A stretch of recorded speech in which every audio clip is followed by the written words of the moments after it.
Jawab pertanyaan lagi. Anakku ADHD, Pak. IQ-nya 119. Tipsnya gimana ya biar bisa lepas dari gadget? Oke, pertama-tama, bener nggak anak ini benar-benar mengalami ADHD? Apakah kamu sudah periksa ke psikolog yang bagus di bawah HIMSI atau belum? Terus supaya tahu anak ini punya ADHD itu kenapa gitu. Apakah anak ini hanya AD atau HD atau dua-duanya?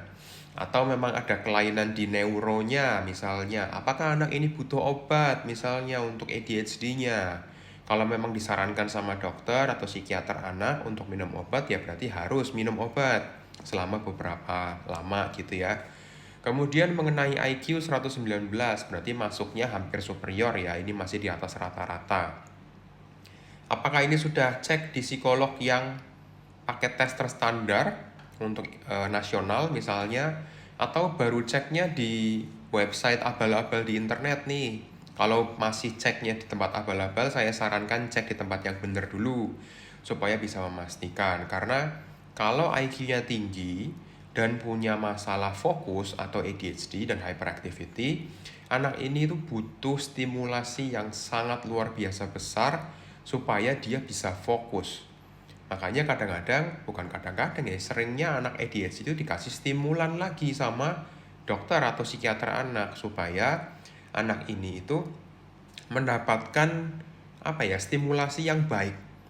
Nah, stimulasinya ini kalau kita nggak kasih dari faktor luar, entah itu stimulasi belajar, stimulasi sensori, kemudian tantangan gitu ya. Anak-anak ADHD yang punya IQ tinggi itu cenderungnya cari stimulasi lewat dopamin yang berlebihan. Jadi carinya ya gadget. Apalagi kalau misalnya dari kecil, dari umur di bawah 2 tahun lah gitu ya. Anak ini udah dikasih gadget, ya udah sangat terbiasa dengan level dopamin yang sangat tinggi gitu loh, sehingga susah lepasnya kecuali dari orang tua yang secara tegas melepas gadget itu sendiri.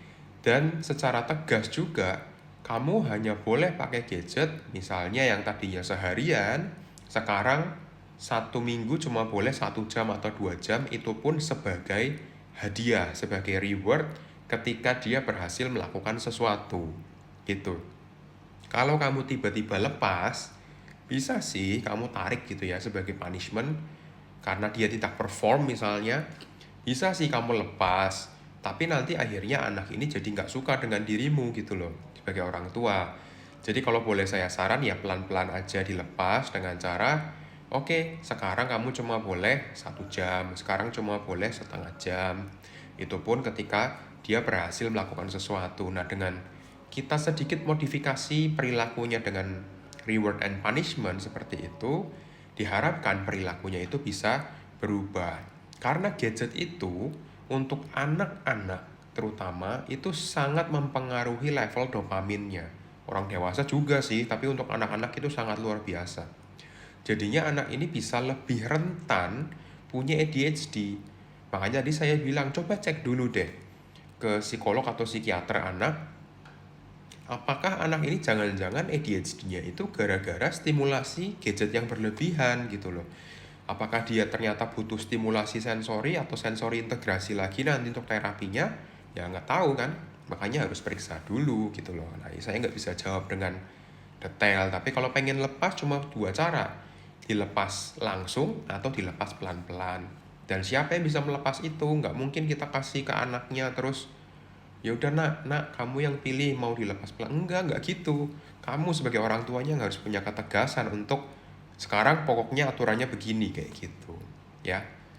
Ya kalau kamu kasih pilihan ke anak, ya anak akan cari yang enak-enak aja gitu, nggak mungkin mau dilepas gadgetnya. Oke, semoga bisa menjawab dan salam sehat jiwa untuk kita semua.